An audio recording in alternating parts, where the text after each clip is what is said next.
told you there was nothing under the bed.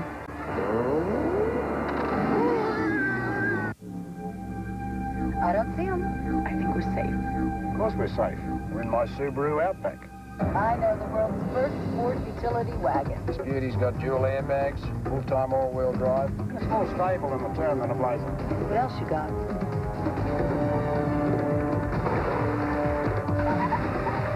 Better braking than an Explorer. That's my Subaru Outback. The world's first sport utility wagon. Little Caesars wanted a sports celebrity for their new stuffed crust combo, but charging just $8.99, they couldn't afford much. Little Caesars stuffed crust pizza plus cheese and pepperoni stuffed crazy bread carried out just $8.99 or have it delivered. Delivery. If more top mechanics use one motor oil over any other brand in their own cars and trucks, maybe it's time you changed your oil. Valvoline, the #1 choice of America's top mechanics. How do you keep track of everything that happens in the world of motor racing?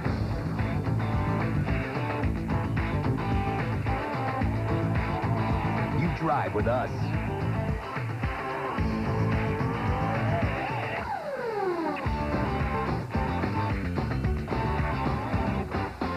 RPM Tonight, the ultimate wrap-up of the day that was in the world of motor racing. Monday through Friday at 7 and Sunday at 8, only on ESPN2. This ESPN2 special, the 1996 NFL Draft, is brought to you by Polaroid. Watch, wait, and see what develops. And we are back on ESPN2's coverage of the late second round and into the third round and into the night, out of the dark and into the black. Sounds like a Neil Young song somewhere. Patrick Sapp has just been chosen by the San Diego Chargers. He's a big linebacker from Clemson who, Mel, you say that he was a quarterback even though he's 250 pounds. I know Bobby Beathard said what he'd like to address for wide receivers and strong side linebackers, and he has done that in the second round with going with Still and now Sapp. Patrick Sapp played quarterback up until this year, Chris, and he got up to about 255 this season. Did a decent job, but you saw the inexperience. You saw signs of that. They went to the combine and only ran a 4.88, so you would think more of a fourth or fifth rounder, and I had some teams tell me even later than that. So this is a Bobby Beathard special. Bobby hopes he does better, though, than the third round last year when he got, of course, Preston Harrison and Chris Coward, both of whom disappointed. Diedrich Mathis, defensive back from the University of Houston. All right, so the Colts go defensive back. After earlier, the Indianapolis Colts had gone to Marvin Harrison, or they got lower than they expected a wide receiver. Is this high for him? And now, Joe, let's face it, we're at the portion of the show, or let's tell people at home the way it is. We're now at the portion of the show, the late second round, where they announce a pick, you and I write it down, and we go, Mel? Well, I'll tell you, Chris, I think, when you look at Diedrich Mathis, he against Keyshawn Johnson this year was a mismatch, so you can almost throw that game out, but he was a workout warrior type. Didn't play quite as well as you would have expected, considering his computer numbers. I'm amazed that a Fred Thomas, who I liked out of UT Martin, but not this early, and a Diedrich Mathis would go ahead of Ray Mickens. I think that's going to make Mickens a great pick in the second or third round for somebody, considering he's also an outstanding return man. So you always have this type of thing happen. Last year in the third round, we had some outstanding players go in round 3, led, of course, by Chris Sanders and David Sloan. You can go one down the line. There was 10 players in that third round that did great jobs this year as rookies, outproducing some guys that went earlier in the second round. So Ray Mickens is going to be one of those players, mark my words. See, just by numbers alone, too, I think you have to replace people. The Indianapolis Colts lost Ashley Ambrose. They have to find themselves a corner. You're talking bodies coming along here. Now, this kid could develop. Ambrose played great during the playoffs, but didn't really play that well through the entire course of the year. He really made himself very valuable as the Colts made their run towards the Super Bowl. Now, they've got themselves another corner to be able to come in. This high, I guess you could say, really allows you to fill some voids. But the activity that you've seen with the Indianapolis Colts has been somewhat busy. They acquired Ozine, Leuenberg, Waddell, and Mandrich, of course, who Lindy and Fonte liked before, but they lost Ashley Ambrose and Will Wolford. I mean, they lost some quality people, signed Quentin Corriat, who was very coveted as a free agent. So the cornerback position was definitely one of need, and they filled the void. Boom. Tony Mandrich back, huh, Joe? Back. And I personally think it's terrific. I think that Lindy and Fonte went out on a limb. Tony Mandrich realizes he let Infante down. I think it's great that he's given him an opportunity to play. I'm sure there's been no promises made other than the fact we'll let you compete. I personally think that Tony Mandrich will probably be able to make this ball club. In all likelihood, he should.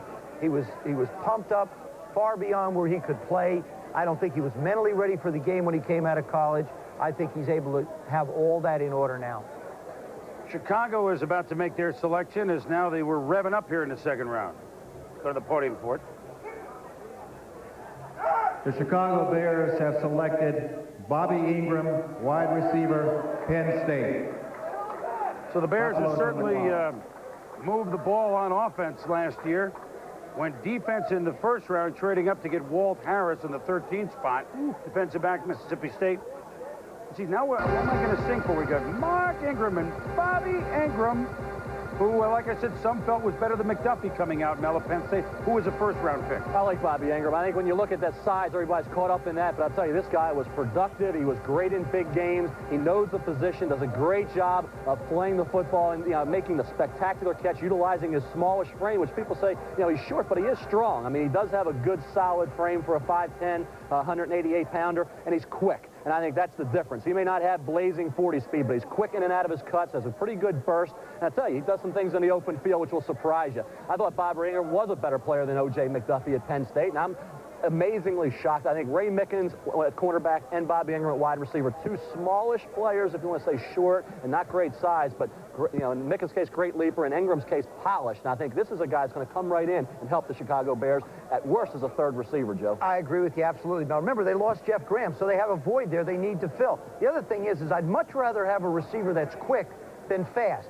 Because in a football game, he's not necessarily going to be able to use his speed, but he will be able to use his quickness trying to get off the line of scrimmage. He's touched the ball a ton, 167 receptions, 18 yards a reception, 3,000 yards, 31 touchdowns. What you see when you look at Bobby Ingram is you simply look at a guy who has just been flat out productive. And we're all a bit surprised that he got here, but it's a great fit for the Chicago Bears. Dave Wannstedt and his people have to be thrilled at this point that he's right there for them. Well, he's a big game receiver and a cold weather receiver, something to keep in mind as he goes to the Chicago Bears. Let's go to Gary Danielson, who saw Ingram play plenty in the Big Ten. Gary, you surprised that he waited this long to go? A little bit, Chris. Everybody knew his speed was not like O.J. McDuffie type speed. But, he was the Terry Glenn of a year ago, making acrobatic catch after acrobatic catch. But if you don't have a quarterback, Kerry Collins throwing to him a year ago, Wally Richardson struggled a bit this year. You just can't catch a lot of balls when you aren't thrown. Interesting point, though, about the Big Ten. They're dominating offensively, but in the top 100 players rated going into this draft, only 2 defensive players from the Big Ten, Simeon Rice and Kevin Hardy, were rated.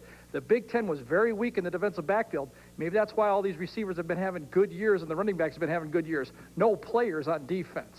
Chris? All right, Gary, thank you. So now we're up to Buffalo and then Philadelphia in the second round as our coverage continues here on ESPN2. Stay with us as you enjoy the draft, Dodgers.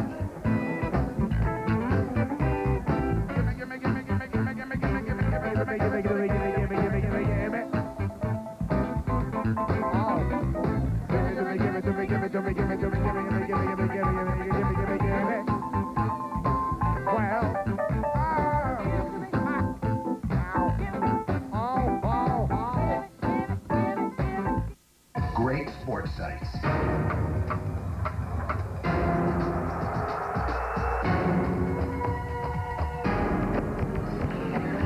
#1 sports site on the net.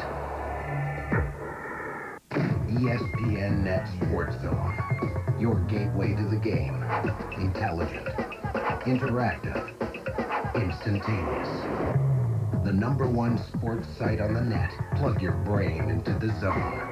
Now, Body Shaping, America's favorite TV fitness show, introduces a fabulous foursome of home video workouts. Body Shaping Step Aerobics to burn fat and lose weight at home. Body Shaping Abs to get rock-hard abdominals. Body Shaping Arms, Chest, and Shoulders to tone and shape your entire upper body. Body Shaping Hips, Thighs, and Buns to get shapely hips, slender thighs, and firm buns. Come on, you can do this. I know you can. Body Shaping from ESPN Home Video, only $12.95 each. Buy them today. Available at Suncoast Motion Picture Company.